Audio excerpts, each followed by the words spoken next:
Bonsoir et bonjour pour ceux qui prennent ça de pays lointains. Alors, je suis désolée pour le petit truc qu'il y a eu avant. J'ai fait une petite erreur et j'ai fermé le direct. Alors, j'espère que vous êtes là. J'attends de voir que vous soyez là. Voilà. Bonsoir Jean-Louis. Bonsoir Chantal. Alors, en attendant qu'il y ait un peu plus de monde et que vous posez vos questions, donc ce soir, ça va être une vidéo sur des questions que vous me donnez, que vous me posez et que je vais essayer de répondre le mieux possible, si je connais la réponse, bien sûr. Alors, je vous demande juste, donc pas de questions trop personnelles, que ce soit, voilà, pour tout le monde et que tout le monde puisse en bénéficier et profiter des réponses. Alors, bonsoir Denise, bonsoir Annette, bonsoir Alain, bonsoir du Québec.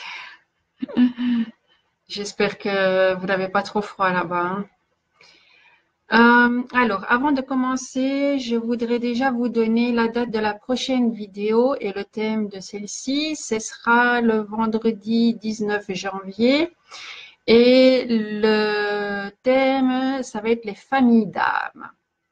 Alors, les familles d'âmes, donc c'est pour savoir à peu près les grands groupes d'âmes qu'il y a et pour ceux que ça intéresse, se retrouver là-dedans. Alors, si ça ne prend pas trop de temps sur les familles d'âmes, je parlerai aussi un peu de l'âge des âmes. Donc ça, ce sera pour le 19, vendredi 19 janvier. De toute façon, je mettrai des annonces sur ma page Facebook, donc je vous tiendrai au courant. Si vous avez des questions, allez-y. Comme ça, j'ai le temps de les voir défiler et j'y répondrai au fur et à mesure. Alors, j'ai déjà pris une question d'une personne qui malheureusement ne peut pas assister ce soir et je vais commencer par là. Elle le verra en différé de toute façon. Alors, c'est vrai que c'est une question que beaucoup de gens se posent en fait. Comment faire la différence entre son ego, sa voix intérieure, son âme? Et moi, je dirais, et le mental. Comment on peut faire la différence pour savoir ce qui nous vient en tête vient de notre ego, de notre âme, de notre mental. Parfois, c'est confus et pourtant, ça a une grande importance puisqu'on dit souvent suivez votre âme, reconnectez-vous à votre âme et tout ça. Mais comment faire la différence? Alors, une grande façon de reconnaître, c'est par exemple le mental. Le mental, lui, en fait, c'est tout ce qui se passe dans notre cerveau. Hein. Le cerveau, c'est la partie physique, c'est le support, c'est le traducteur de tout ce qui nous vient de tous les côtés, que ce soit par nous-mêmes, en nous ou à l'extérieur, à ceci près que lui, il emmagasine toutes les connaissances, tout ce qu'on a appris, toutes les expériences, tout le vécu. C'est vraiment le disque dur de tout ce qui est conscient, de tout ce qui date de cette vie-ci et qu'on a retenu. Donc le mental, lui, qu'est-ce qu'il va faire? Tout ce qui va être logique, tout ce qui va être argumenté, tout ce qui va dire ah oui, mais ça, je l'ai appris là, ça, je l'ai lu là, ça correspond à ça, ça c'est le mental. Alors le mental, c'est lui qu'on doit apprendre à contrôler parce que c'est lui qui est tout le temps en ébullition, qui va tout le temps essayer de trouver des explications, qui va tout le temps chercher des excuses, des causes, voilà, il décortique, il analyse. Ça, c'est le mental. Alors, le mental, il va servir pour l'ego, il va servir pour l'âme aussi. Pourquoi? Parce qu'il l'interprète, tout simplement. Il est là pour poste d'interprète. Mais on peut le contrôler. Donc, c'est ça qui, en méditation, est bien et qu'il faut, c'est ne pas se laisser dépasser par nos pensées et ne pas se laisser dépasser par ce fameux mental qui veut toujours tout analyser. L'ego, Alors moi, j'aime bien pour le définir, pour voir la différence un peu entre l'ego et l'âme ou la petite voix intérieure qui nous parle. C'est les représentations des dessins animés qui représentent les personnages avec tout d'un coup un petit ange qui parle et puis hop un petit démon, un petit diable qui parle. Ben, l'ego, c'est le petit diable. Alors le petit diable et l'ego, c'est quoi? En fait, c'est une construction inconsciente qu'on s'est fait de nous-mêmes, mais l'image parfaite. Donc l'ego, ça va être tout ce qui n'accepte pas les marques de faiblesse, qui n'accepte pas les reproches, les défauts. C'est celui qui va réagir, non pas agir, mais réagir. Il va être vraiment dans la réaction immédiate. Il va pas trop penser aux conséquences de ses actions et à ce que ça peut amener. Et il va être souvent dans le rejet de tout ce qui pourrait le blesser. Donc ça, c'est une manière de reconnaître l'ego. C'est quand il y a quelqu'un qui vous dit ah oui, mais tu sais, toi, t'es pas bien, ou toi, ça, c'est pas bien fait, t'es moins que rien, et que vous allez réagir tout de suite. Comment ça? Non, c'est pas vrai. Ça, c'est l'ego. Ou bien dire moi, des défauts, j'ai pas de défauts. Ou bien non, ne pas accepter. C'est l'ego aussi, le refus. C'est l'ego qui refuse d'accepter les défauts parce qu'il croit ça que c'est, enfin, il le prend comme une faiblesse. Voilà, donc toute réaction très vive, toute négation de quelque chose, c'est l'ego. Et la petite voix intérieure, par la pratique, vous allez sentir, parce que c'est vraiment là ressentir une différence, c'est que la petite voix intérieure, le petit ange, il va toujours vous mettre un frein à réagir immédiatement. Il va dire attends, prends un temps. Pourquoi tu réagis comme ça? Tu es sûr que tu fais la bonne chose? Donc, il va mettre toujours un temps d'arrêt et sa réaction, ce sera souvent, très très souvent, dans est-ce que tu es sûr que tu fais pour le bien de tous, je dirais, en partant de toi, avec ta réaction et pour le bien des autres. Donc ça, c'est vraiment la petite voix intérieure qui va toujours aller dans la douceur. C'est pour ça qu'au début, on n'a pas trop tendance à la découvrir parce que c'est voilà, c'est la douceur, c'est le retrait, c'est la pause. Et ça vient un peu plus du cœur. Donc vous allez sentir que c'est pas juste le mental qui travaille, c'est pas juste les pensées qui sont en train d'analyser, de chercher des connexions, des liens avec ce qu'il connaît, avec ce qu'il a appris. Lui, il va dire stop, attends, réfléchis, qu'est-ce que tu vas faire là? Tu es sûr que tu vas bien faire? Et imaginer ou envisager toutes les possibilités avant d'agir, ça c'est l'âme, ça c'est le petit ange. Il faut en fait un temps et aussi être en conscience pour voir la différence et ressentir la différence qu'il y a entre les deux parties.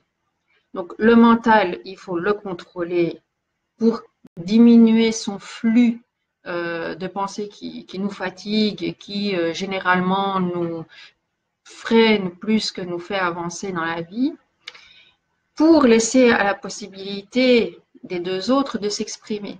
Et pour aussi, par un questionnement intérieur, de se dire, tiens, est-ce que ce qui parle là maintenant, est-ce que c'est mon ego ou est-ce que c'est ma petite voix intérieure? L'ego, de toute façon, il fait partie de nous, on ne peut pas l'effacer, hein. C'est absolument impossible, il fait partie de nous, mais disons que c'est un équilibre entre les deux à avoir. Donc, il ne faut pas avoir un ego qui est trop présent parce que sinon on va avoir tendance à écraser les autres ou à se sentir supérieur, à ne pas écouter. Donc, il faut savoir trouver un équilibre avec ça et avec sa véritable personnalité qui est de toute façon toujours à l'écoute de tout ce qui se passe autour de soi sans juger ou condamner d'office. Ça va toujours être une balance entre les deux, de rechercher vraiment ce qui nous correspond et qui est notre âme, notre véritable personnalité, ce qui nous a été appris ou ce qu'on a imprimé, les programmes qu'on nous a imprimés. Et ça va être toujours une balance entre les deux. Donc, chercher l'équilibre. Bonsoir tout le monde. Si vous avez des questions, je vous en prie, allez-y. Hein. Il n'y a pas de problème. Bonjour Christophe. Bonjour Paoli. Bonjour Colombe. Donc voilà, ça, je ne sais pas si vous avez compris un petit peu la différence. C'est vrai que ça vient surtout dans la conscience et dans la pratique de tous les jours, de se dire, ah tiens, merci, maintenant, qu'est-ce qui me parle? Est-ce que c'est pas dans l'ego? Est-ce que je suis pas un peu trop dans l'ego? Est-ce que j'ai pas réagi? Bon, peut-être qu'il faut diminuer pour, voilà, jongler avec.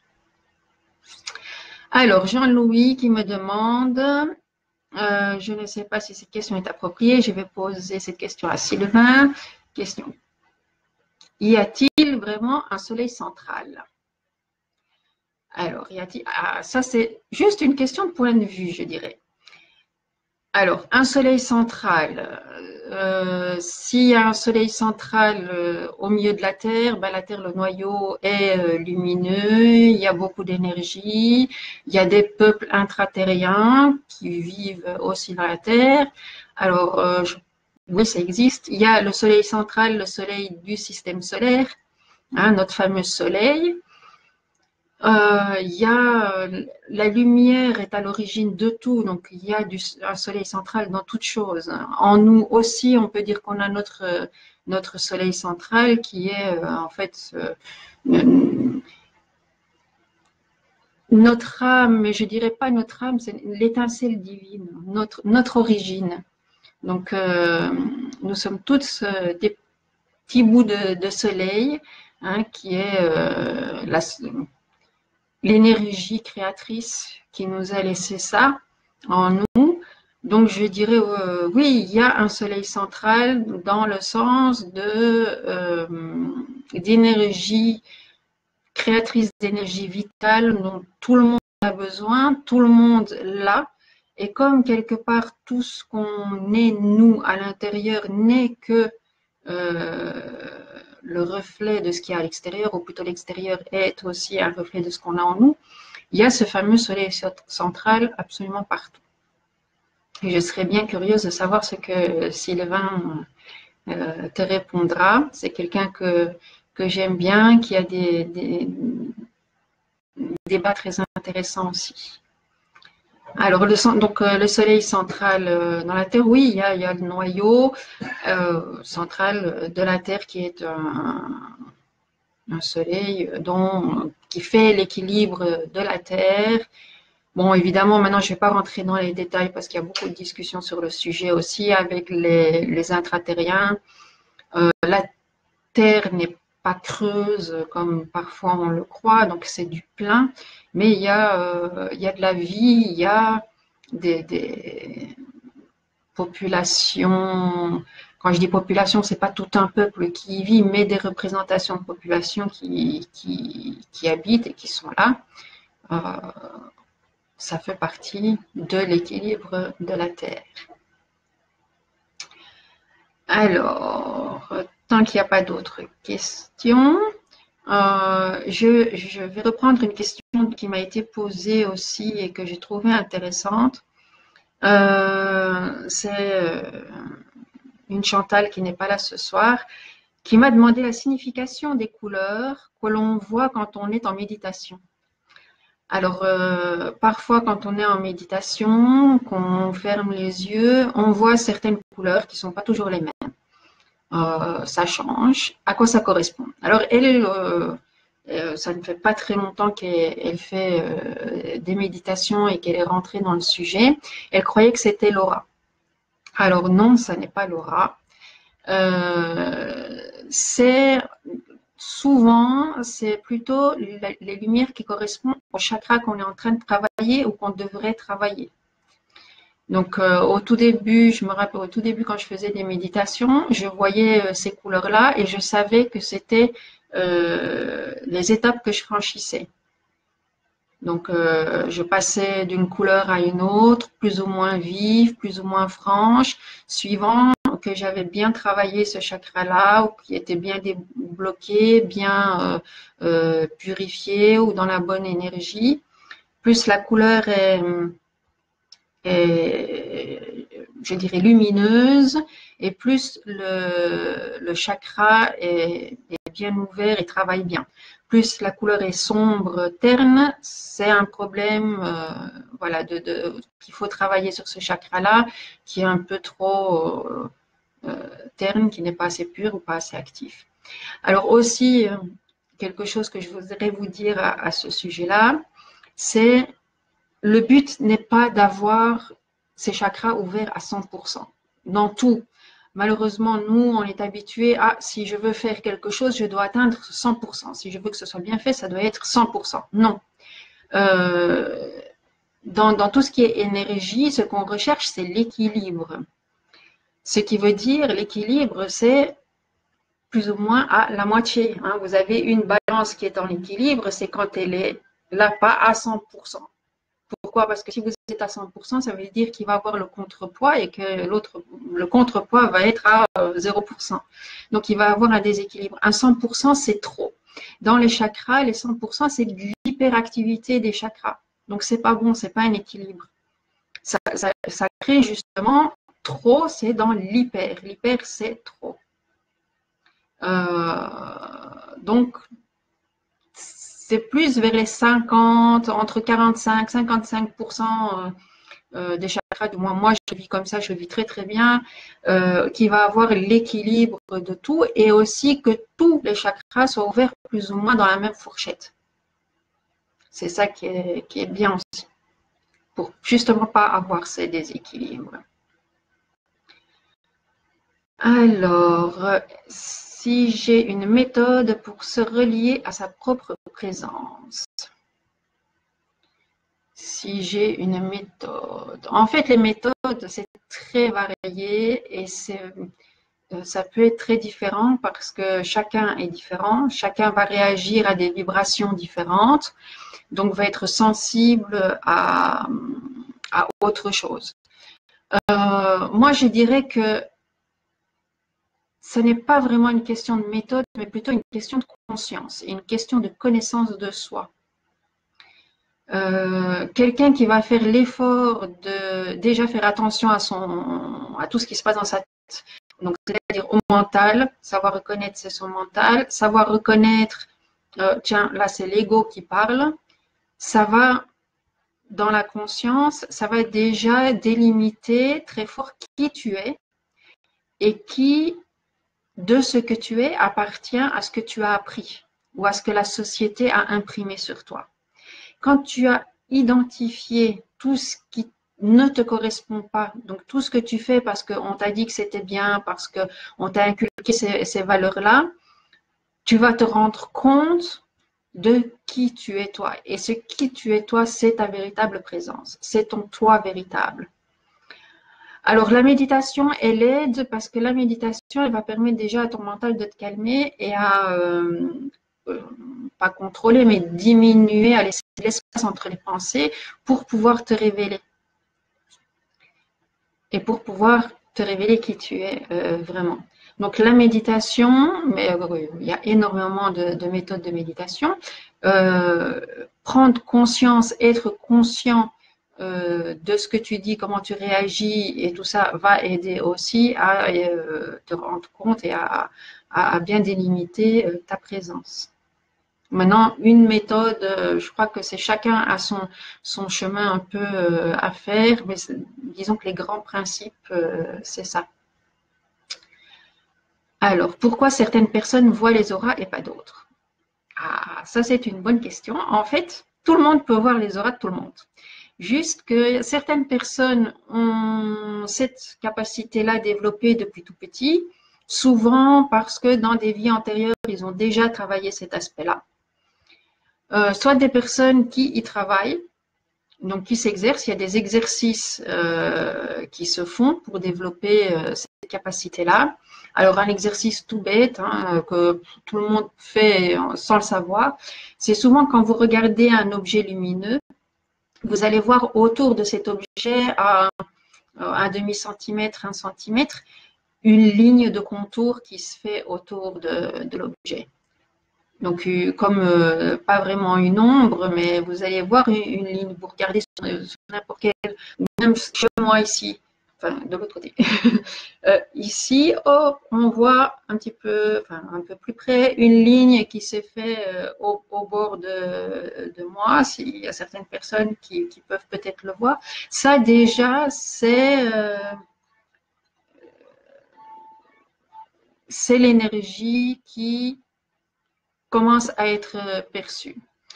Après cela, il faut rendre son regard vague, c'est-à-dire ne pas focaliser. Le regard a tendance à voir les choses nettes, donc il va essayer de voir toujours les contours nets.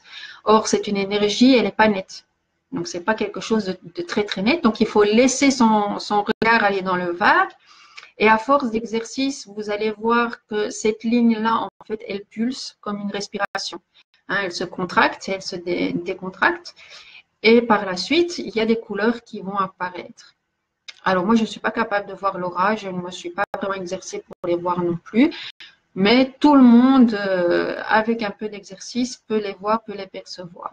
Il faut savoir que pour les objets, par exemple, la lumière de l'aura va être la couleur opposée à l'onde qu'elle renvoie. Donc par exemple, ça c'est, il faut connaître un peu les couleurs. Donc, si vous voyez, maintenant je sais pas, je vais pas dire de bêtises, une plante verte, elle aura son aura dans les oranges. Je crois que c'est l'opposé. Pour les adultes, les êtres humains, c'est un peu différent parce que la couleur de l'aura va dépendre dans l'énergie qui va être. Au plus il va être rouge, ce sera la colère, la passion. Au plus il va être vert, ça va être dans le cœur. Dans l'amour, ce sera le rose. Donc voilà, mais tout le monde peut le faire. Alors, Chantal qui demande, dans un abac de passeur d'âme, j'ai une mention, réincarné ailleurs. On n'en a pas beaucoup parlé en formation. J'ai eu 2 âmes réincarnées ailleurs. 2 personnes alcooliques violentes, une droguée en plus. Pour toi, ça veut dire quoi, ce ailleurs? Alors, réincarné ailleurs. Réincarné ailleurs. Et je vois 2 explications possibles. Maintenant, je ne sais pas si c'est les bonnes ou pas. Alors, ailleurs, pour moi, ça peut être 2 choses. Soit qu'elles ont eu ailleurs, ça peut déjà être tout simplement ailleurs sur la Terre, c'est-à-dire dans un autre continent, dans un autre pôle. Ailleurs, c'est plus rare, ça peut arriver d'être sur un autre plan, d'une autre planète, carrément, réincarné ailleurs. Oui, je vois pas très bien ce que ça pourrait être d'autre. Moi, c'est ailleurs.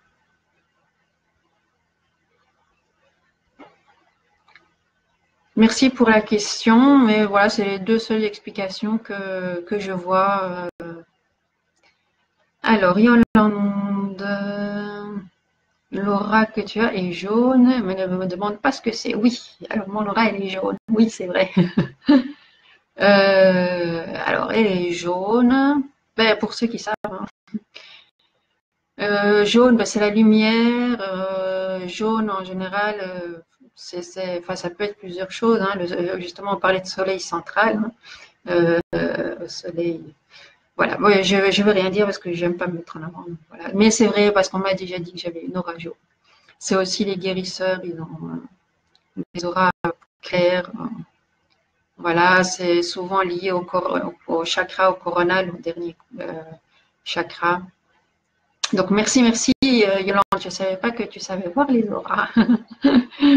ben voilà, quelqu'un qui ne l'a pas exercé et qui sait voir. Donc c'est que sûrement dans une vie antérieure, elle avait déjà fait cet exercice-là. Alors, suite à cette question, comment peut-on savoir ce qu'étaient les personnes avant leur réincarnation? Alors, ça, moi, je le fais. En fait, j'ai la possibilité de voir dans les vies antérieures, pas nécessairement qui elle était, mais surtout les épreuves qu'elle a vécues dans les vies antérieures et qui ont une influence dans cette vie-ci. C'est-à-dire que il peut y avoir des épreuves, des situations qui ont été très traumatisantes dans une vie antérieure, contraignent soit sous forme énergétique, soit sous forme de problèmes physiques encore dans cette vie-ci.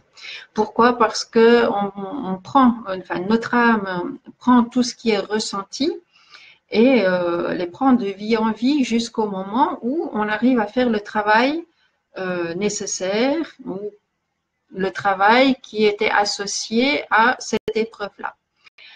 Donc moi j'ai cette possibilité-là de voir, c'est souvent des accidents ou enfin c'est des choses très très importantes. Je vois pas qui était la personne dans le sens où si c'était euh, un riche marchand ou je vois en général des moments très très courts. Donc ça m'arrive, par exemple, de voir cette personne-là a des trous énergétiques, donc n'est pas perd beaucoup d'énergie dans cette vie-ci. Pourquoi? Parce que on l'a poussée dans un piège qui l'a tuée et elle n'est pas arrivée à cette époque-là d'accepter ça. Donc ça se retrouve ici, ça je peux le faire. Alors ça se fait en privé. En général, il y a beaucoup de blessures de ce genre-là qui reste. Alors, c'est aussi dans les relations conflictuelles, où souvent il y a une histoire de plusieurs vies, déjà où il y a eu des conflits, où ça s'est transmis, ces relations conflictuelles, et ça continue dans cette vie-ci. Pourquoi? Parce qu'en général, aucun des deux n'a fait l'effort d'accepter, de pardonner ou de laisser la distance pour ne pas envenimer la relation. Donc tout ça, ça se fait en privé, je le fais. Et en général, en discutant déjà, il y a une grosse partie de ces énergies qui sont rebouchées parce que par la compréhension, ça s'est résolu. Alors, une autre personne dans un autre pays, oui, donc ça peut être une autre personne dans un autre pays suite à la question qui était avant. Alors, merci pour ta question, Chantal. Un qui a cherché à boire toute sa vie serait peut-être réincarné dans un pays où il va souffrir de soif. Tout à fait possible. Donc ça, c'est tout à fait possible. Oui, en fait, l'âme choisit son lieu de réincarnation, le milieu, la famille, les grandes épreuves, suite à ce qu'il n'a pas su régler dans la vie antérieure. Donc, quelqu'un qui était très dépendant, déjà, il y a deux possibilités. Soit il était très dépendant, mais il y a une chance qu'il ait une certaine croyance. Alors, ça peut se travailler dans l'au-delà, mais en général, ils vont. En fait, c'est variable, il n'y a pas vraiment de généralité, mais il va être choisi dans un milieu où il aura des privations. Donc, cet autre endroit peut être tout à fait dans cette optique-là, oui, tout à fait. Alors, ah oui, ben, comme on parle de réincarnation et tout ça, il y a Jean-Louis qui me dit, si tu veux, tu peux parler des insectoïdes bipèdes. Oui, alors on a fameusement tendance à croire que tous les règnes extraterriens sont des humanoïdes. On a l'habitude des petits gris, on a l'habitude de voir des extraterrestres terriens plus ou moins sous forme humaine. Mais les vies, même sur Terre, de personnes, ce sont des personnes hors Terre, peuvent avoir une apparence très très différente de la nôtre. Il y en a, ça va être des insectes sous forme. Bon, moi personnellement, je n'ai vu que 3 sortes de vie qui n'ont pas de forme humaine. Donc c'était une forme d'insecte qui ressemblait plus à des grandes fourmis ailées. Il y a une sorte où ça ressemblait à comment on va dire ça, une sorte de menthe religieuse, mais plus grande et enfin un peu différente quand même, mais aussi un peu insectoïde. Et la troisième, c'est un mammifère marin qui s'apparenterait un peu aux dauphins, enfin, de la taille des dauphins, baleines, un peu dans ce genre-là. Donc, il existe beaucoup de formes de vie. C'est pas parce qu'on ne les voit pas. C'est ça aussi. Les scientifiques disent oui, ça n'existe pas parce qu'on n'a jamais su prouver. Mais parce qu'on cherche toujours dans le trait matériel. Or, il y a beaucoup de vie qui est dans un matériel beaucoup plus éthéré et qu'on ne peut pas palper ou qu'on ne peut pas voir avec nos yeux à nous, qu'il faut chercher autrement dans une autre vibration. Mais il existe beaucoup de formes différentes. Alors, je remonte un peu pour voir les questions. Quand on dit réincarnation, est-ce que c'est possible de voir des choses que l'on a déjà vues sans avoir été là-bas? Ah oui. Alors ça, justement, c'est une preuve quelque part qu'il y a qu'on a plusieurs vies, hein, qu'on n'est pas ici en vivant notre première vie, qu'on a déjà un passé. Et ce genre de choses, en fait, je l'ai vécu, enfin, pas moi directement, mais j'ai assisté avec la personne à côté de moi, où on a été dans un pays où on n'avait jamais mis les pieds. Bon, on avait bien un petit guide touristique, mais là, on n'avait pas regardé la carte. À un certain moment, je m'arrête, je me dis, ah, j'ai faim, est-ce qu'on ne pourrait pas trouver quelque chose à manger là, ici, dans les environs? Et c'était mon ex-mari. Mon ex-mari me dit, si, regarde, on va là, on tourne là, et là, il y a quelque chose à manger. Oh, bon, comment tu sais ça? Je sais pas, j'ai pas demandé. Il n'avait pas de GPS à ce moment-là, on n'avait pas de carte. On fait exactement le chemin qu'il a dit, et il y avait un fast-food exactement là où il avait dit. Donc, savoir s'orienter comme ça dans une ville qu'on ne connaît pas du tout et trouver exactement ce qu'on a besoin, ça pose des questions. Alors oui, ça arrive. Ça arrive aussi, c'est moi qui l'ai vécu, venir dans une ville que je connaissais rien du tout, j'ai jamais été, et avoir l'impression que je connaissais les gens. Donc je les avais déjà vus. Donc ça aussi, ça montre que ces personnes-là, enfin, l'âme s'en souvient et les reconnaît parce que soit elle a déjà eu des interactions avec ces personnes-là, soit parce qu'elle est déjà venue un bout de vie dans cette ville-là. Il y a une autre possibilité qui est ce qu'on appelle le fameux voyage astral,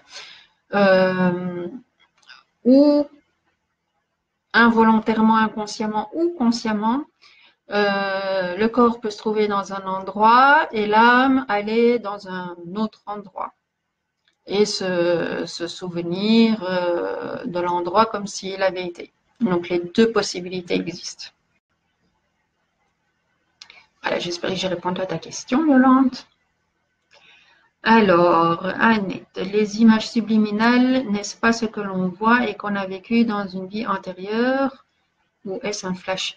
Alors, les images subliminales, bon, moi, de ce que je connais dans les images subliminales, ce sont des images qui sont passées, par exemple, dans un film sans que le conscient prenne le voit, l'identifie, mais l'inconscient, lui, l'enregistre. Alors, ça peut nous influencer parce que dans l'inconscient, c'est marqué.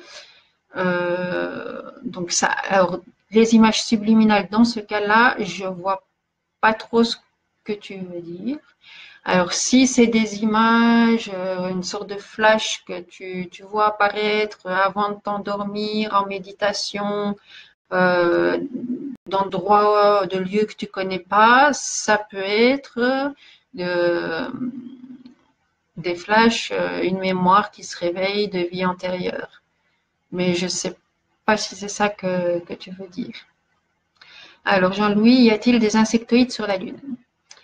Alors, la Lune, d'après ce que je sais, la Lune a été habitée, tout comme Mars d'ailleurs, mais ne l'est plus.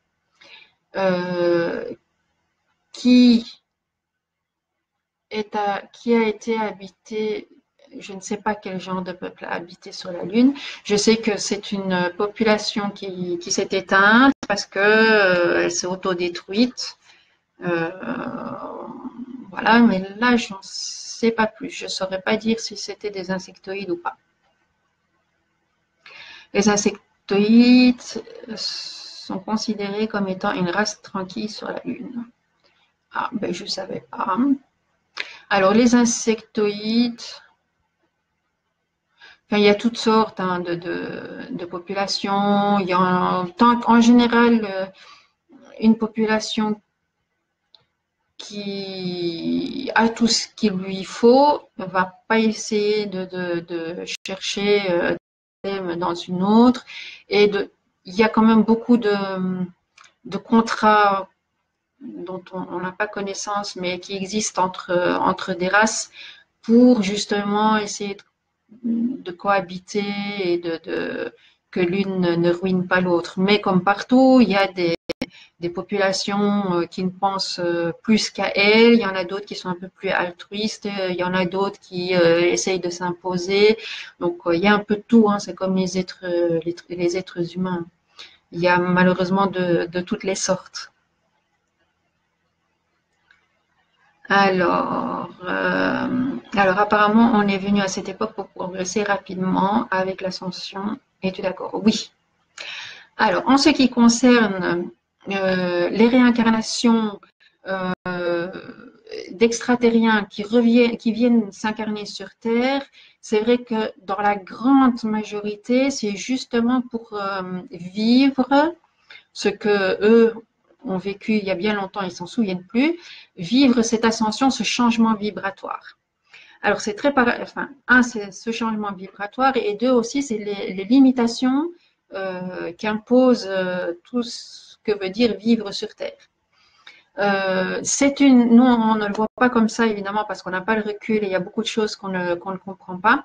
Mais en fait, c'est une très, très grande chance pour beaucoup qui sacrifient tout, qui abandonnent tout, toutes leurs connaissances. En général, ce sont des espèces qui ont une avancée plus forte que la nôtre dans un domaine ou dans l'autre, que ce soit dans le domaine technologique ou dans le domaine spirituel, et qui veulent bien tout abandonner pour venir ici. À savoir qu'il y a des races qui n'ont plus le blocage de la mémoire quand ils changent de corps. Hein. Pour eux, le changement de corps, voilà, c'est juste une mue. Ils gardent toutes leurs expériences depuis des milliers d'années en conscience et ils sont prêts à abandonner ça pour vivre l'expérience exceptionnelle qu'a le changement de vibration et d'élévation que connaît la Terre. De très rares exceptions sont à faire, c'est dans les réincarnations qui viennent pour apporter un petit coup de pouce à l'évolution, je dirais. C'est-à-dire qui viennent apporter les idées qu'il faut pour lancer le changement dans la bonne direction ou pour préparer les gens le plus possible à ce changement qui est en train de se passer et qu'on est en train de vivre. Pourquoi? Parce qu'une fois qu'on comprend ce qui se passe, qu'on arrive à le définir et qu'on arrive à savoir comment un peu s'adapter, le changement se fait beaucoup plus facilement, est accepté plus facilement et forcément le changement se fait plus facilement. Donc quelques rares exceptions sont là vraiment, on dit, pour illuminer la Terre et les technologies qui permettent aussi de s'adapter. Hein. Oui, donc c'est vrai, c'est ça. Ils sont venus oui, pour vivre cette progression. Cette progression, en fait, ils l'ont déjà vécue, mais elle est tellement loin et sur Terre, il y a tellement d'autres choses puisqu'on est aussi ce corps physique qui est très limité, mais en même temps qui a un grand potentiel. C'est aussi plein de sensations qu'ils retrouvent, qu'ils n'avaient plus, parce qu'en général, ils ont un objectif qui est assez limité. Donc, ils retrouvent énormément de choses et c'est vraiment une expérience pour eux difficile, mais apparemment qui vaut le coup puisqu'ils le font. Alors,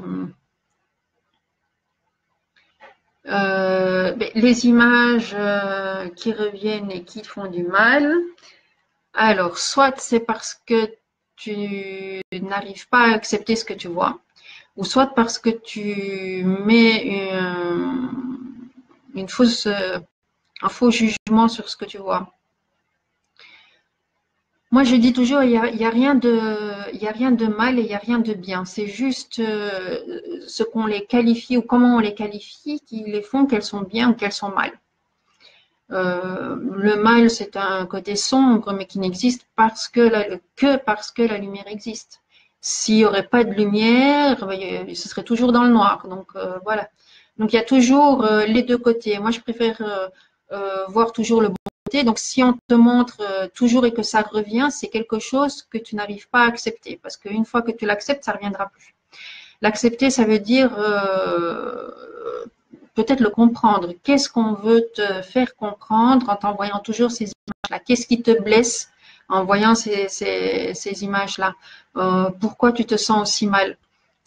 Tout ça, c'est l'ego quelque part qui veut pas accepter, qui refuse, et l'âme qui dit non, ça tu dois l'apprendre, tu dois le comprendre, alors on te le redonne. Il faut dire aussi que quand ça revient, on ne comprend pas. On peut toujours demander aux énergies invisibles qui sont là autour de nous, que ce soit les anges gardiens, comment on les appelle, les étoiles, les lumières, les êtres de lumière, comme on veut, de dire, écoutez, je ne comprends pas ce que vous voulez me donner comme message, est-ce que vous ne pouvez pas me le donner autrement? Et souvent, ça arrive dans les rêves, par exemple, aussi. Où on va donner plusieurs fois le même rêve avec quelques petits changements pour nous faire comprendre le message qui doit être compris. Alors, avant de mourir, peut-on faire le souhait de revenir ou pas? Ou le temps de réflexion se fait après? Souvent, le temps de réflexion se fait après. Mais au moment juste avant de mourir, il y a des cas où on sait qu'on n'a pas fini quelque chose. C'est en fait un peu ce qui s'est passé avec Johnny Hallyday. Donc, pour donner un cas que tout le monde connaît. Johnny Hallyday a eu un accident, hein, on a dû le mettre en coma. Enfin, d'après ce qu'il dit, c'est pas vraiment un coma artificiel. On a prolongé son coma en coma artificiel, mais il s'est vu mourir. Et il n'était pas préparé. Enfin, en fait, lui était prêt, mais il n'avait pas tout préparé pour que ce soit bien autour de lui.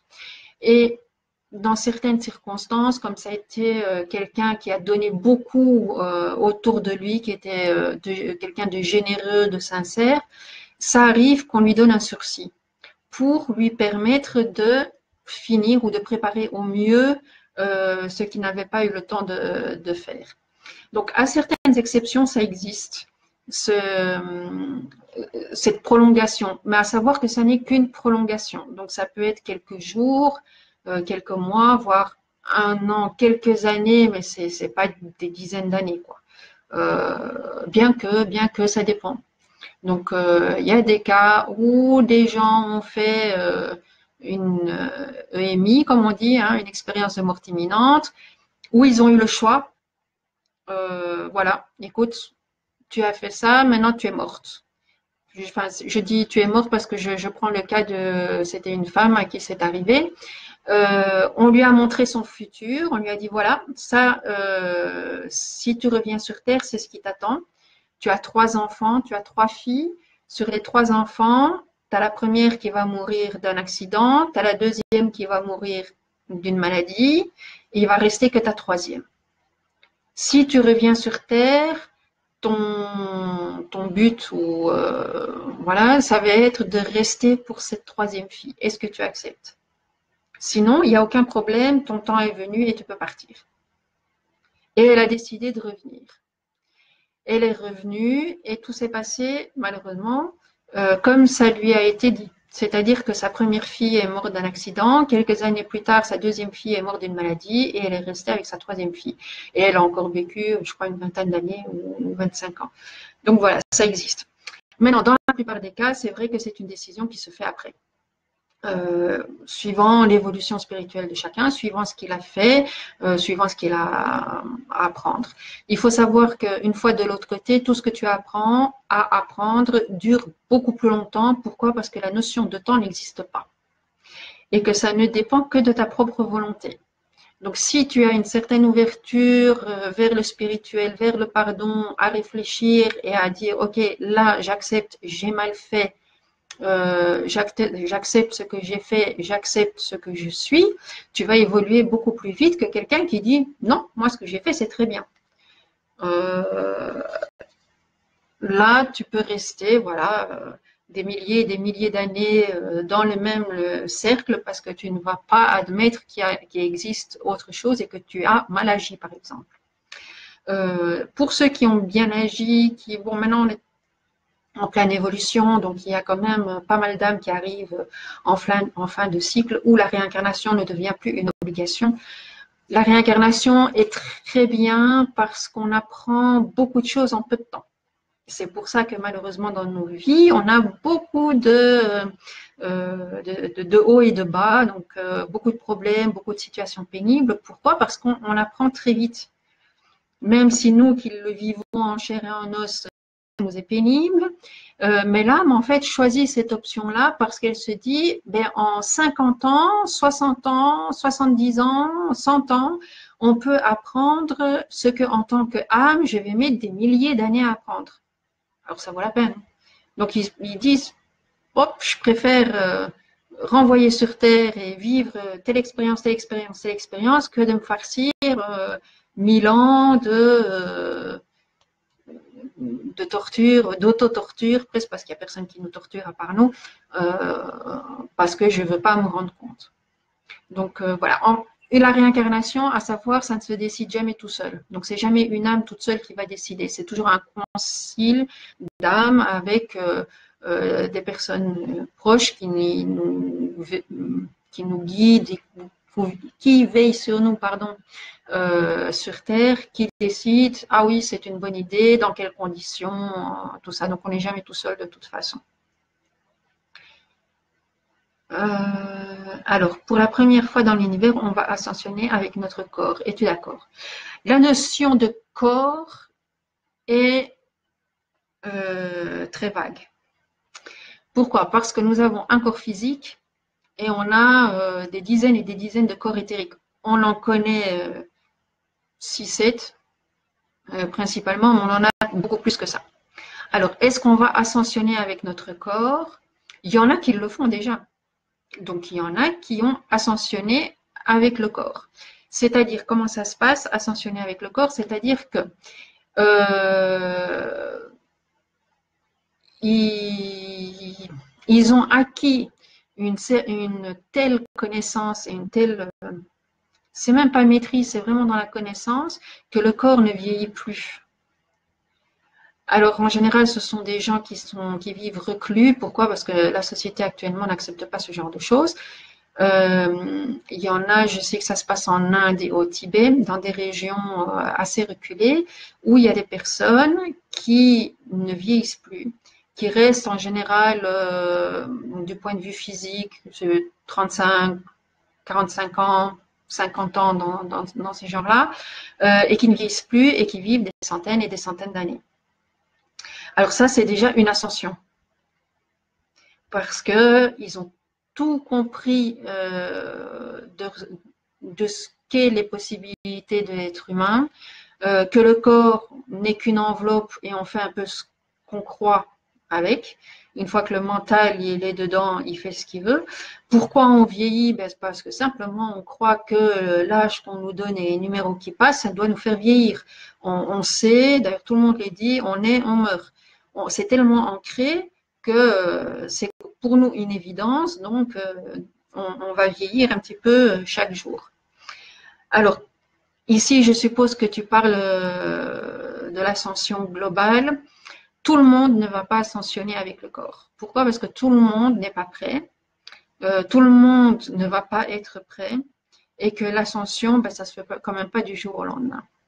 Alors, il va avoir cette possibilité-là, je crois, c'est un choix personnel aussi. Donc, tout le monde, même ceux qui pourraient le faire, ne voudront pas le faire.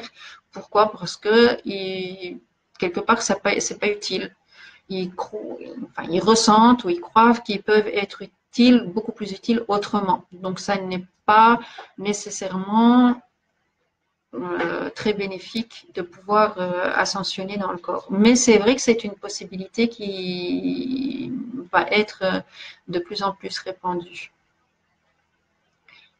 Donc oui, je suis d'accord avec ça. Ah, il y a encore une autre, maintenant que je me rappelle de ça aussi.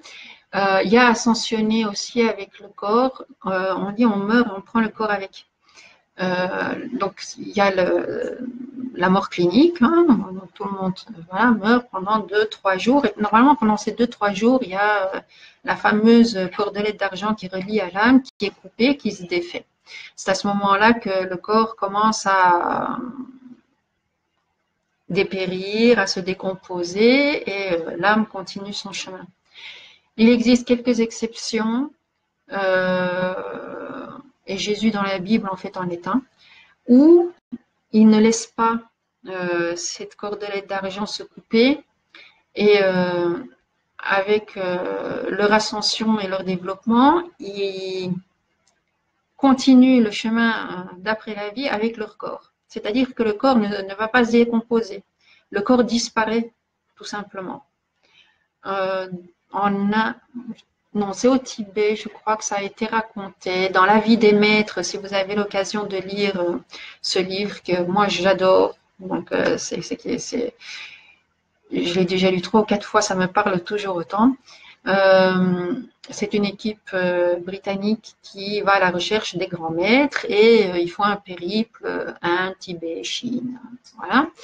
Et dans une contrée retirée du Tibet, ils font cette expérience-là d'un de leurs camarades qui meurt.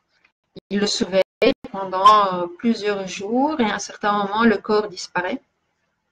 Donc, le corps ne s'est pas décomposé, il disparaît pour réapparaître quelques mois après, rajeuni, palpable, et tout sous la forme de cette personne qu'ils avaient connue, rajeunie, voilà, et donc pas fantomatique, mais tout à fait matérialisable. Donc, ils avaient cette possibilité-là de se matérialiser. Donc ça, c'est encore une autre possibilité d'ascensionner avec son corps.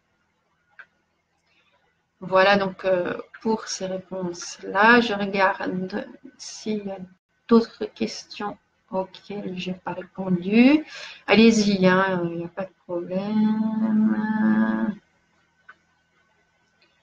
Voir si j'ai quelque chose encore à dire. Donc ça, j'ai dit.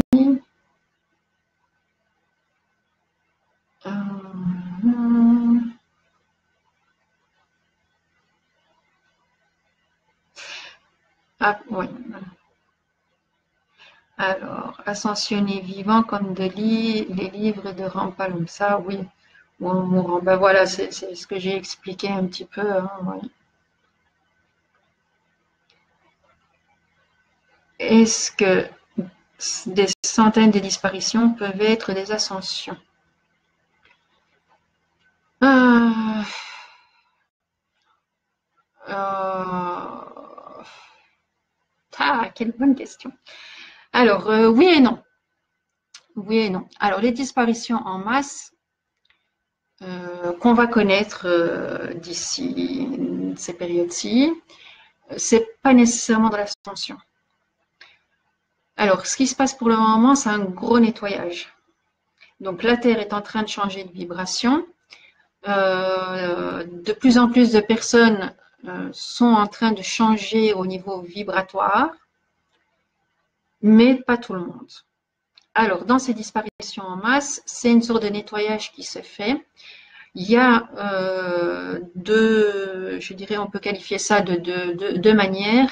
Soit des personnes qui ne sont plus du tout adaptées à la vibration qu'il y a pour le moment, qui n'acceptent pas le changement. Bien sûr, tout ça, c'est au niveau de l'âme qui est décidé. Hein, c'est pas les personnes consciemment, c'est l'âme qui décide et en général, elles vont se retrouver à l'endroit précis où il faut pour que ça se passe. Voilà, donc ça peut être donc d'un motif de non-adaptation, de non-acceptation de ce qui se passe. Par contre, il peut y avoir certaines disparitions qui se font maintenant justement pour acquérir plus de potentiel ou pour développer plus des potentiels pour revenir exactement au moment où on aura vraiment besoin d'eux. Comme, bon, on vit de toute façon une époque où il va y avoir de plus en plus de guides spirituels, de maîtres, d'ailleurs, c'est dans les générations des enfants actuels qui ont une aura beaucoup plus élevée, qui ont des possibilités, des ressentis beaucoup plus sensibles et beaucoup plus marquants que nous on avait et que même les générations d'avant avaient. Pourquoi? Parce que ça correspond à la vibration de la Terre et il faut que ça continue. Hein. Si on ne s'adapte pas, ben, qu'est-ce qui se passe? La race s'éteint. Donc, il y a ces deux explications-là dans les disparitions qui peuvent être. Une, c'est pas vraiment l'ascension. Donc, on peut pas vraiment dire ces disparitions en masse, c'est le signe qu'ils ont ascensionné. Non, l'ascension, elle va se faire plutôt après la mort dans ce cas-là. Ou pour le nettoyage, comme je viens de dire. Mais c'est vrai qu'on va assister de plus en plus à des catastrophes naturelles et des accidents où il va y avoir pas mal de morts. Il ne faut pas en avoir peur, il ne faut pas les craindre. Pourquoi? Parce que c'est des choses qui sont prévues par l'âme. La mort est quelque chose qui est prévu par l'âme, ça n'arrive jamais par hasard. Donc, même un suicide, c'est en général quelque chose qui a été prévu par l'âme. Donc, une personne, l'heure de la mort est établie, donc peut être prolongée avec les exceptions que j'ai expliquées plus tôt, mais c'est établi. Donc, ça ne nous prend pas par hasard. C'est souvent, si il était à cet endroit-là, à ce moment-là, et qu'il y a eu ce qui s'est passé, c'est que ça devait se passer comme ça. Alors, il paraît qu'il existe des réplicateurs de nourriture et d'objets que l'on va nous fournir lors de la divulgation, d'après Cobra, oui. Alors, j'ai déjà entendu ça. En fait, réplicateur, je dirais ça autrement. Il y a des personnes qui vont avoir et qui commencent à exercer ce pouvoir-là et qui vont avoir la possibilité de créer de la matière, comme nous on dirait en tant qu'humain, à partir de rien. Il faut savoir que ce rien existe. Donc, dans l'univers, dans tout ce qui nous entoure, qu'on le voit, qu'on ne voit pas, qu'on ressent ou qu'on ne ressent pas, tout existe. Tous les atomes se créent de quelque part. Hein, nous, on se dit, oui, mais nous, on crée, parce qu'on a fait un meuble, hein, on a créé le meuble. Non, le meuble, il existait déjà sous une autre forme. C'était, par exemple, sur le tronc d'un arbre, si c'est une chaise en bois. Mais il existait déjà dans le tronc de l'arbre. Le tronc d'arbre, il existe dans la forêt. La forêt, elle existe dans la petite graine qui pousse. Donc, il y a rien qui est vraiment créé. Même dans l'invisible, tout se trouve.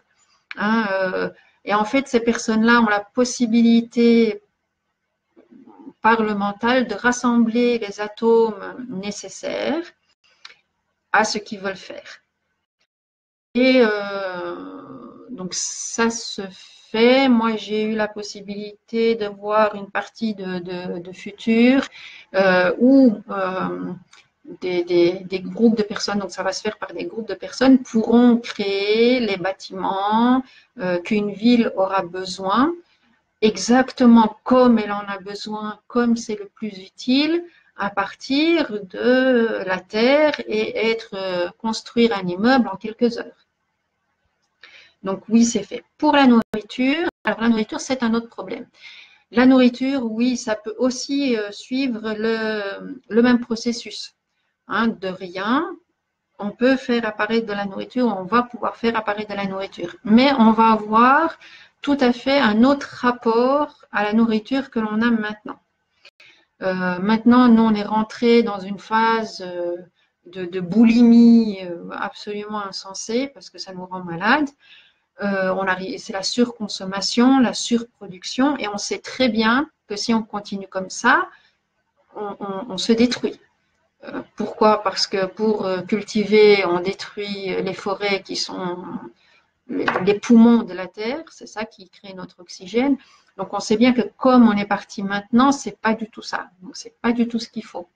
On va trouver un juste équilibre. On va réapprendre à écouter les besoins de notre corps pour donner au corps uniquement ce qu'il a besoin.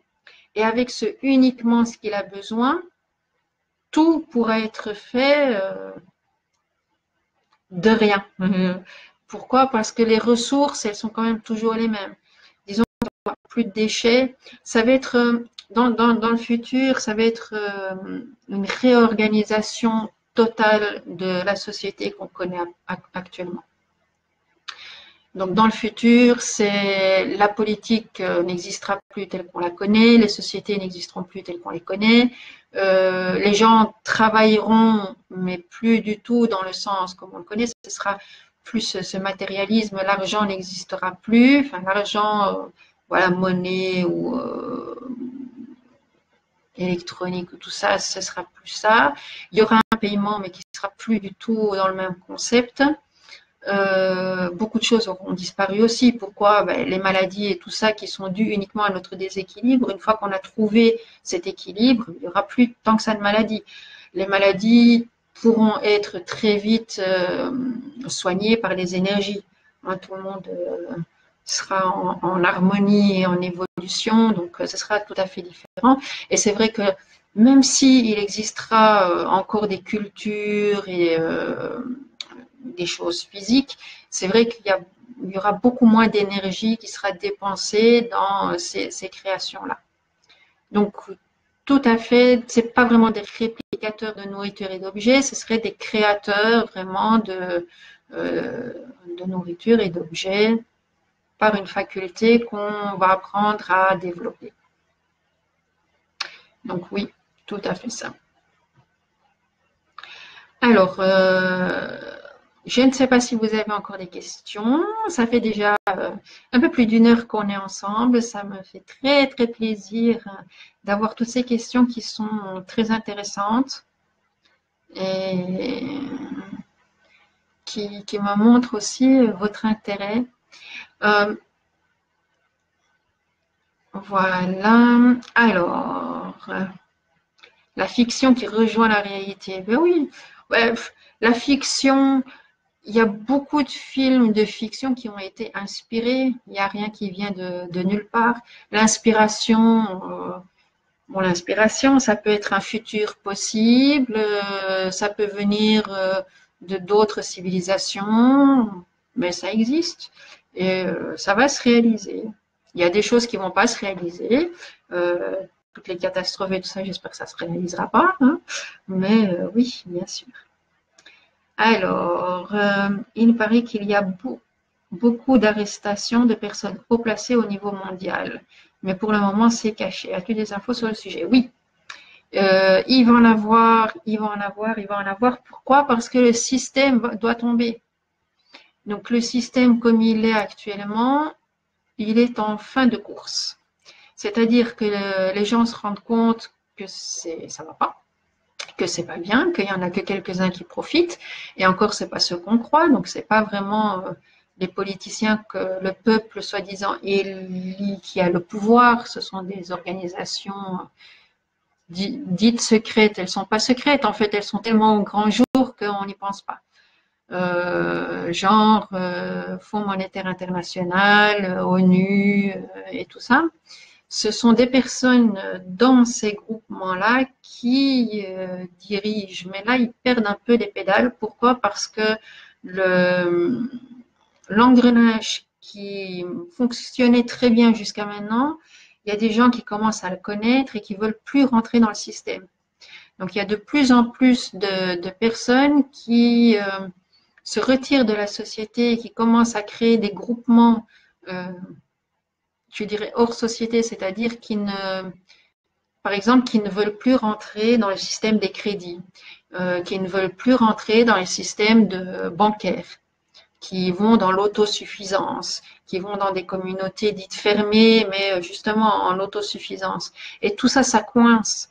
Il y a de plus en plus de personnes qui cherchent de l'énergie renouvelable gratuite. Ça existe, on a essayé de l'étouffer jusqu'à maintenant.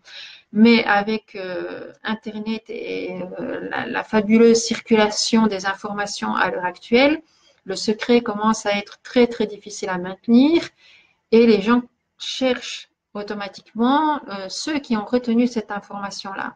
Donc oui, il va y avoir de plus en plus d'arrestations de gens qui ont beaucoup de pouvoir, même si on ne les connaît pas. Justement parce que ce système de dépendance commence à ne plus fonctionner, comme le système scolaire qui est à la base de tout pour un certain endoctrinement et pour créer, comme on dit, des petits moutons. Il y a de plus en plus de décrochage, c'est plus du tout adapté. Il faut vraiment une remodélisation, je dirais, de la société entière. Et comme ça ne vient pas des gens haut placés qui ont leur intérêt, ça va venir du peuple. Et c'est le peuple en ne nourrissant plus ou en ne fournissant plus ce que ces grands manipulateurs, entre guillemets, donnent, que le système va s'écrouler. Donc oui, je suis persuadée que ça va se passer comme ça. Voilà, merci beaucoup pour toutes vos participé. Je ne sais pas pour vous, moi j'ai trouvé ça très très intéressant. Si vous êtes d'accord, j'en referai encore. Hein, j'attendrai plus aussi longtemps pour en refaire. Oui, à propos de l'énergie, comme Nikola Tesla qui avait mis ces énergies gratuites et qu'on a étouffées, qu'on a traité de tous les noms, mais tout ça, ça va commencer à venir au grand jour. Alors, ils ont copié la science-fiction sur les réalités cachées afin justement que les grands... Oui, tout à fait, qu'on ne croit pas à ça. C'est tout à fait ça. Mais encore, malheureusement, il y a des choses qui bloquent, voilà, comme les extraterriens. Ça existe. Ils ont fait tellement de films de science-fiction et tout ça que le monde s'y est habitué. Quand les documents secrets de la NASA et des comment on dit ça, de la recherche secrète, des vidéos d'interrogatoires d'extraterrestres et des documents sur les extraterrestres qui sont apparus. On en a tellement parlé que les gens, ça passe presque inaperçu. Ah oui, mais soit c'est un faux, ou soit, oh bon, si c'est vrai, oh bon, oui, pourquoi pas. Donc ça passe presque inaperçu.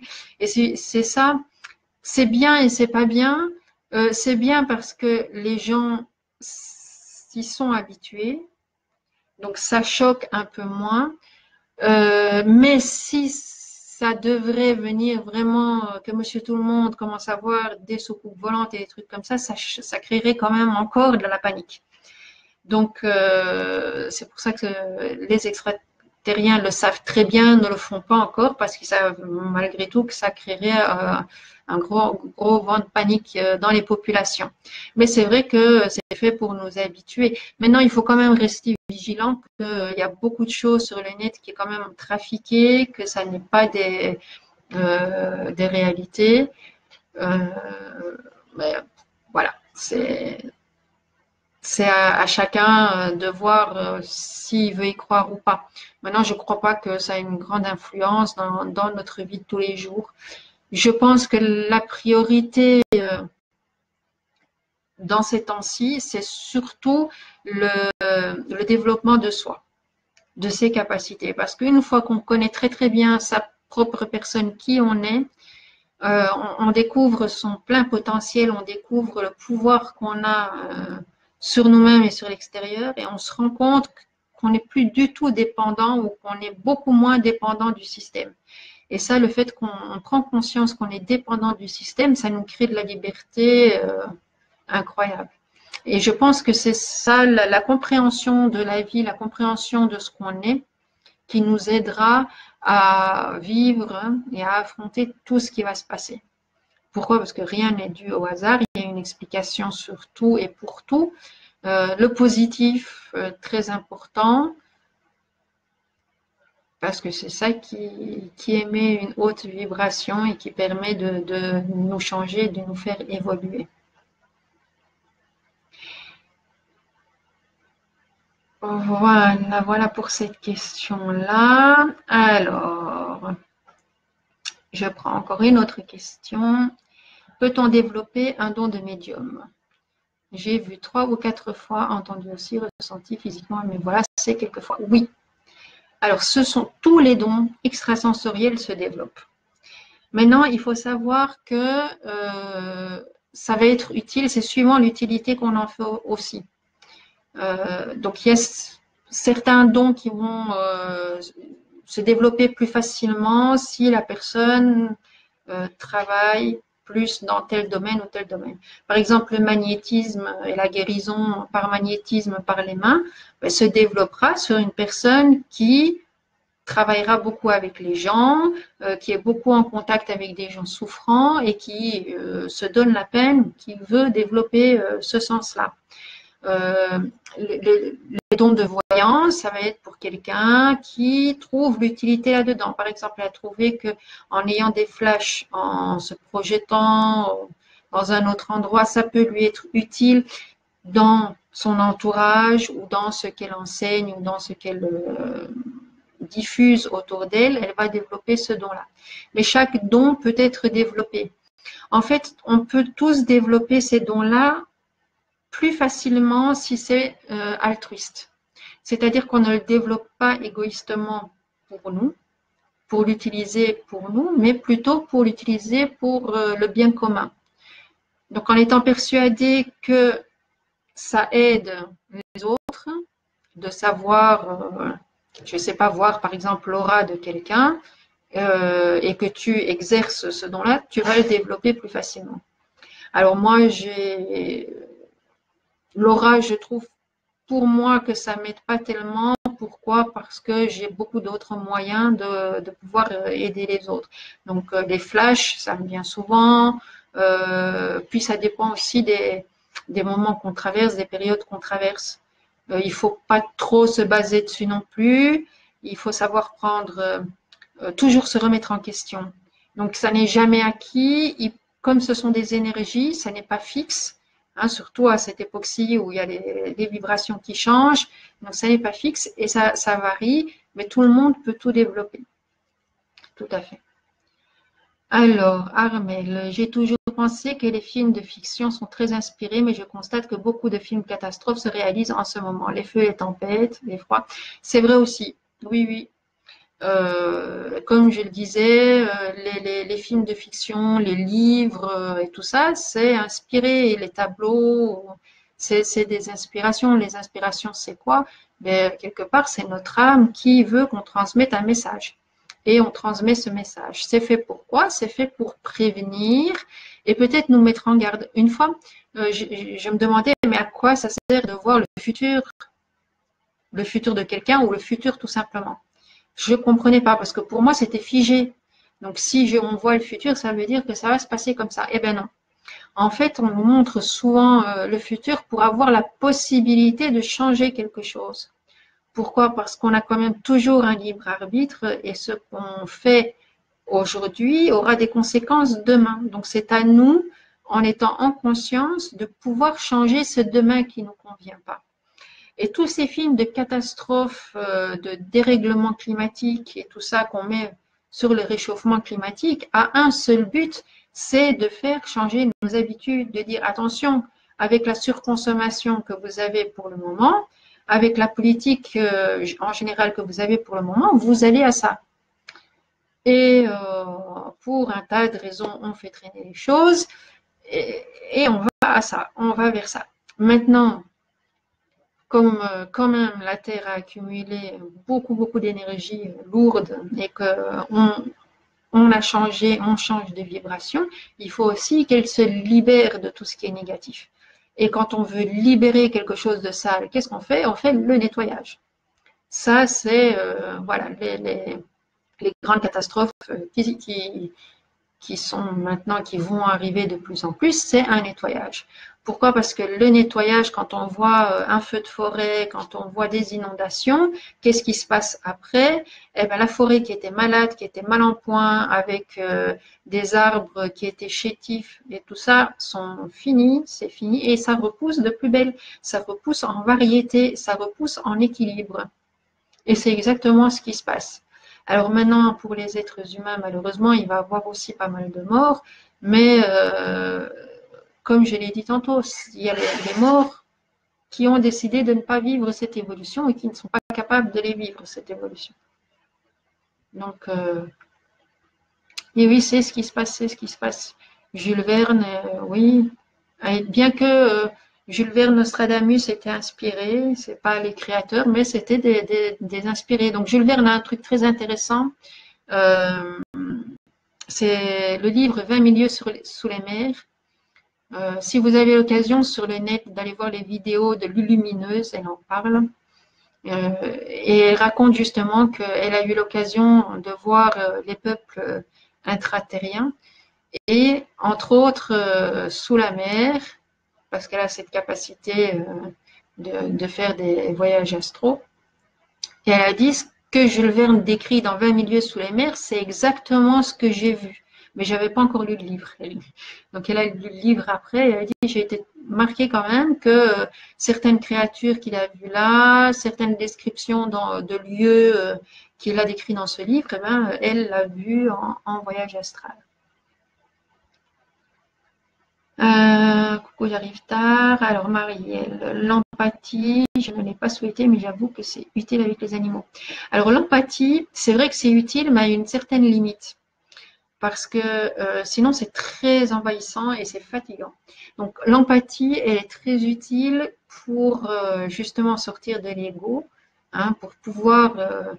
En fait, c'est utile pourquoi? Parce que cela permet de ressentir certains sentiments sans devoir passer par le vécu de toute la situation qui amène à ce sentiment-là. Donc, une fois que vous avez compris ça, que vous avez la possibilité de ressentir la souffrance de l'autre dans une telle situation, vous pouvez la contrôler. On arrive à contrôler cette empathie. C'est-à-dire qu'on ne prend plus pour soi toutes les souffrances de l'autre. Au début, l'empathe, il prend tout ce qui se passe comme émotion autour de lui. Et c'est absolument épuisant parce qu'il commence à pleurer, il ne sait pas pourquoi, il ne supporte pas de voir quelqu'un de triste parce que ça lui tombe dessus. S'il y a quelqu'un qui souffre, tout ça, il ressent sa douleur. Donc ça peut aller très très loin et c'est très fatigant. Mais c'est ça. Donc le but de l'empathie, c'est vraiment de pouvoir expérimenter une douleur sans passer par tout ce qui a amené à cette douleur. Donc stop, hein, mettez une barrière à un certain moment et dites, ok, je ne veux plus ressentir tout le monde, juste quand ça peut m'être utile. Donc, comme toi, tu travailles avec les animaux, ok, c'est bon, quand je vois qu'il y a un problème, je peux ressentir ce qui se passe. C'est utile. Ça peut être avec des gens qui travaillent dans les soins. Voilà, la même chose. Ah, ça peut être pourquoi? Parce que je peux localiser plus précisément où est la douleur, où est le dérèglement, donc ça peut être utile. Mais mettez des barrières. Donc, je veux pas, c'est juste à se le dire et à s'imposer à soi-même. Je veux plus ressentir euh, tout ce que les gens ressentent. Hein. Juste la personne avec qui je suis directement en contact, plus avec tout le monde. Sinon, c'est absolument épuisant. C'est pas bon. Alors, nous n'avons que 2 ou 3 brins d'ADN fonctionnels. Question, est-ce que le jour de l'ascension, nous retrouverons nos 12 brins d'ADN? Alors, les brins d'ADN, ils sont déjà en train de changer. Surtout chez les enfants. En fait, on ne sait pas encore les détecter parce qu'on n'a pas encore, la science n'a pas suivi le pas et elle est bloquée sur ce qu'elle connaît, c'est-à-dire les 3 brins d'ADN. Mais ça se débloque déjà. Donc, d'après ce que je sais, chez les jeunes enfants à l'heure actuelle, ils ont déjà plus que ça. Je crois que ça va déjà jusqu'à 5 ou 6. C'est ce que j'ai vu est bon. Maintenant, est-ce que ça va aller jusqu'à 12? De toute façon, ça ne peut pas se faire d'un coup. Pourquoi? Parce qu'il y a toute une adaptation du corps qui doit se faire. Et ça ne peut pas se faire brusquement parce que sinon, on serait tous... on ne saurait pas le gérer tout simplement. Hein. Donc, il y a des changements qui se font petit à petit. Suivant aussi la possibilité de chacun d'accepter, de gérer les douleurs, parce que ça demande une réorganisation complète de l'organisme. C'est pour ça aussi qu'au point de vue alimentation, ça change beaucoup. Hein, de plus en plus de personnes sentent le besoin de changer l'alimentation, de manger moins de viande, moins en quantité, moins. Pourquoi? Parce que voilà, c'est tout ça qui travaille. Donc il y a vraiment un changement interne aussi qui joue sur tous les plans.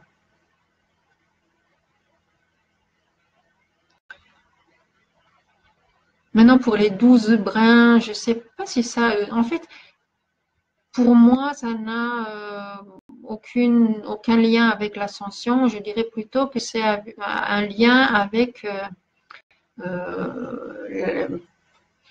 Comment je vais dire ça? Avec la pleine réalisation de l'ascension de la planète. C'est pas pour tout de suite. Donc le temps, n'oublions pas que le temps est quelque chose, le temps tel que nous le connaissons est quelque chose que nous avons créé. Ça n'existe pas. Le temps n'est pas quelque chose qui existe. Nous avons décidé en tant qu'être humain que le jour, c'était tant que le soleil était là, que la nuit, c'est quand la lune était là, et que ça faisait 24 heures, et que une année, c'est la révolution de la Terre autour du soleil, que ça prend 365 jours. Donc tout ça, c'est artificiel. C'est imposer des normes sur une base concrète. Mais on aurait très bien pu dire une année, c'est quand la comète allait passe dans le ciel, c'est-à-dire une fois tous les 76 ans ou je ne sais pas combien. Voilà, c'est artificiel. Donc, on a donné des heures, on a tout divisé pour avoir des repères et pour avoir une certaine cohérence. Mais c'est artificiel. Donc, quand on parle d'ascension, oui, c'est maintenant et tout ça, c'est maintenant, ça nous a quand même pris 26 000 ans ou 25 000 ans pour y arriver, ce qui est très rapide. Donc, c'est ça aussi que beaucoup d'extraterriens reviennent parce qu'on a cette chance-là extraordinaire, qu'on a ça si vite. Donc, il y a eu 25 000 ans, on a eu la dernière ascension avec la disparition de peuples très évolués pour l'époque. Et il n'y a que 25 000 ans qui se sont passés. Or, pour nous, 25 000 ans, c'est énorme pour notre petite vie de 100 ans. Donc, voilà, le temps est vraiment relatif. Cette ascension-là, on est en train de vivre, mais c'est pas du jour au lendemain. Hein. Donc, à mon avis, ça va pas être en une vie non plus. Bien que, avec les énergies que nous connaissons, il y a certaines personnes qui sont arrivées déjà en fin de réincarnation avec un gros bagage en eux, qui vont pouvoir accélérer cette ascension. Mais l'ascension globale, l'ascension de la Terre, c'est quand même pas pour tout de suite, hein. Donc relativisons. C'est bien de s'y préparer. Pourquoi? Parce que en nous préparant, on prépare nos enfants, on prépare les générations futures, on prépare le terrain aussi pour voilà, changer tout ça, mais ça se fait petit à petit. Donc tout n'est pas du jour au lendemain. Jules Verne a toujours été mon préféré car la plupart de ses histoires sont devenues réalité. C'est vrai, mais oui, tout à fait. Alors, pour l'ADN, ça se fait d'abord au niveau éthérique. Oui, ben, tout est d'abord vibration et énergie avant d'être concrétisé. Donc, tout à fait. Tout ce que nous vivons et même notre vie de demain, nous l'avons préparée en énergie par nos pensées, parce que nous avons voulu, mais en pensée réaliser. Et c'est ça qui, à force de pensée et d'énergie, va se concrétiser. Donc, tout est fait d'abord du point de vue vibration et énergétique pour finalement se condenser ou se rassembler. Enfin, c'est pas comme ça, mais les mots sont difficiles quand il s'agit d'énergie. Se concentrer et devenir quelque chose de matériel. Mais tout se prépare d'abord du point de vue énergétique. Tout à fait, tout à fait.